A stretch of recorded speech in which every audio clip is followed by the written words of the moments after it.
Саламатсыңарбы, урматтуу окуучулар. Силер менен кезектеги видео сабагыбызды баштайбыз. Анда баарыңарды көңүл коюп, ушул видео сабакты көрүүгө чакырамын.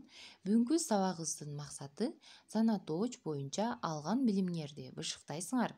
Табышмактардын жоопторун табуу аркылуу эске тутууңар, ой жүгүртүүңөр өсөт. Кептик темабыз аркылуу убакытты туура пайдалана билүүгө тарбияланасыңар.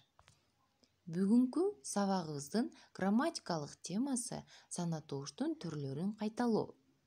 Кептик темабыз каникулда эмне кылгыңар келет. Бүгүнкү лексикабыз кийим токуу. Кийим токуу бул эзелтеден эле келе жаткан иш бул, жумуш. Эзелтеден бери эле апаларыбыз, эжелерибиз койдун жүнүн жууп тазалашып, ошол жүндөн жиптерди ийрип, ошол жиптерди ар кандай түстөргө боеп, өздөрүнө керектүү кийимдерди токушкан. Кийим токуу бүгүнкү күндө дагы аткарылып келет.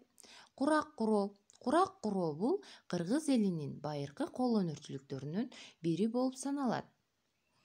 Ууз чебер апаларыбыз, ууз чеберлер ар кандай кездемелерден кооз курактарды курашып, үйлөрүнө төшөктөрдү, балыштарды жасашкан.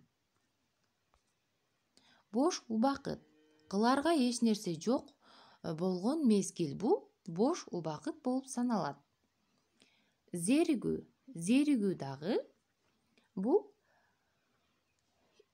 эмне ошол бош кыларга эч нерсе жок мезгилде эмне кылышын билбей калган учур бул зеригүү болуп саналат. Көтөрүңкү маанай.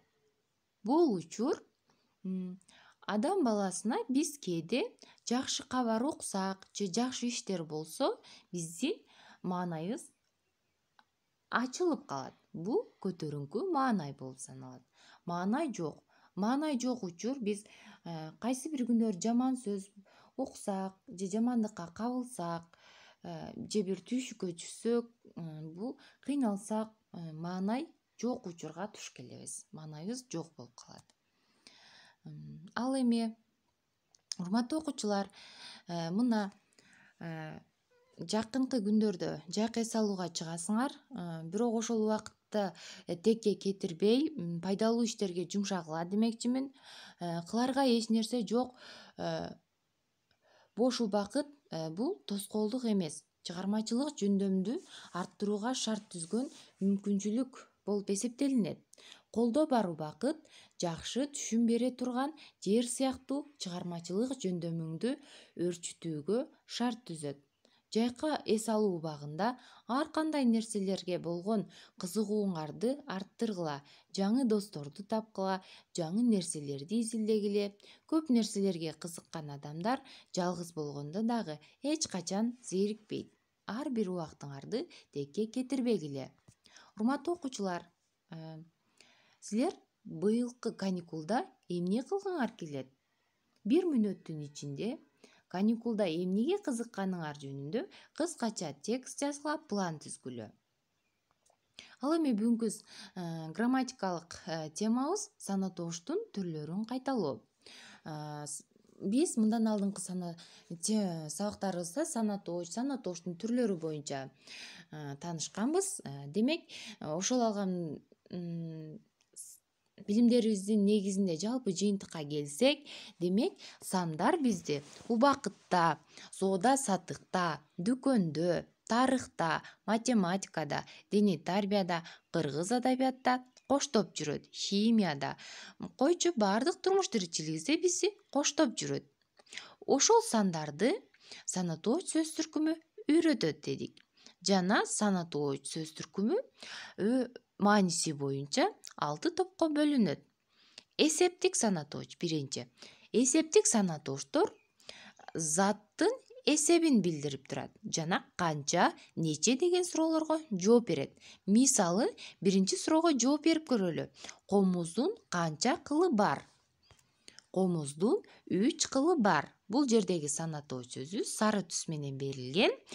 Бул жерде заттын 3 деген санатооч сөзү эсебин билдирип турат.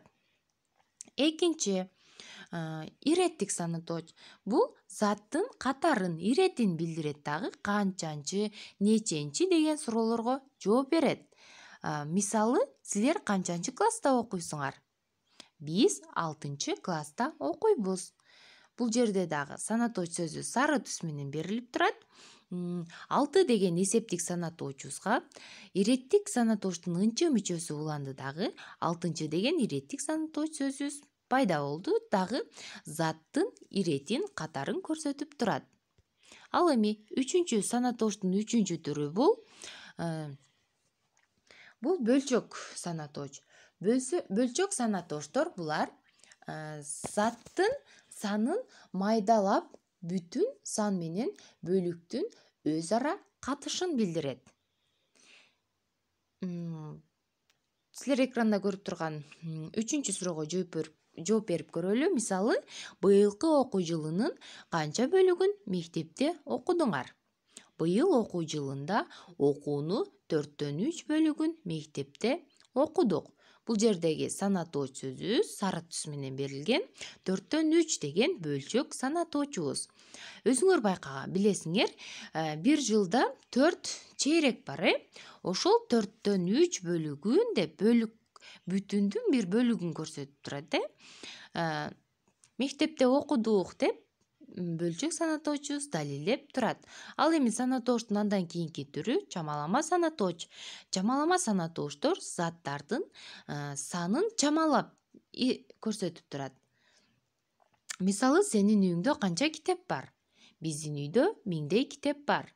Бул жерде 1000 деген санатооч сөзүбүз китептин так санын көрсөтпөй турат. Чамалоо эсептик санатоочко чамалама санатоочтун дай мүчөсү уланды дагы. Китептин санын 1000 деп чамалоо иретинде көрсөтүп турат. Андан кийинки санатоочтун түрү бул жамдама санатоочтор. Жамдама санатоочтор сүйлөмдө сан менен заттык түшүнүктү жамдап көрсөтөт. Дагы канчө, нечө деген суроолорго жооп берет. Силердин классыңарда канчөсү жакшы окуйт? Биздин класста 5-өсү жакшы окуйт. Бул жерде 5-өсү деген сөз заттык түшүнүктү да билдирип турат, сандык түшүнүктү дагы билдирип турат. Мына балдар, биз санатоочтун түрлөрү боюнча алган билимдерибизди бышыктап, эске түшүрүп алдык. Ал эми силер экранда көрүп турган ушул табышмактарды дептерибизге көчүрүп жазабыз дагы. Табышмактардын жандырмагын табып, санатооч сөздөрдүн алдын сызып белгилейбиз. Жана ошол белгилеген санатооч сөзүңөр санатоочтун кайсы түрүнө киргендигин үстүнө жазып белгилеп койгула. 2 суусу бар, бирине бири кошулбайт. Табышмактын жандырмагы эмне? 2 энеке 2 кыз эркелешип эзиле. Булардын бири таяне, булардын бири өз эне. Айткылачы, канча эне? Бул жерде санатооч сөздөр кезикти. Мен жогоруда айткандай, алдын сызып белгилеп жандырмагын тапкыла. Ал эми окуу китебиңердин 170-бетиндеги 26-көнүгүүнү иштейбиз. 26-көнүгүүндө силер көп жекиттин ордуна эсептик жана жамдама санатоочторду туура колдонуп, сүйлөмдөрдү толуктап жазасыңар. Колдонулчу сөзү дагы тексттин алдында турат, сүйлөмдөрдүн алдында. Мен үлгү катары биринчи сүйлөмдө иштеп берсем, карагыла, биздин үй бүлөбүздө адамдардын саны заттык түшүнүктү билдирип турат. Канчө? Бул жерде канчө деген суроого колдонулчу сөздөрдү карайлычы. Кайсы сөзүбүз жооп берип турат? 2. Канчө? 2. Туура келип жатабы? Жок, Канчө? Экөөбүз. Жок, экөөбүз дегенден кийин дагы туура келбейт мааниси жагынан. Канчө? 4. Бул да туура келбейт. Бул жерде канчө деген суроого 4 деген сөзүбүз туура келет дагы. Сүйлөм биздин үй бүлөбүздө адамдардын саны 4 деп 4 деген жамдама сана тоошту көпчектин ордуна коет экенбиз. Силер дагы ушундай түрдө кылып көчүрүп жазып тапшырмаларды иштегиле. Ушуну менен сабагыбыз соңуна жетти. Көңүл бурганыңар үчүн рахмат. Саламатта калгыла.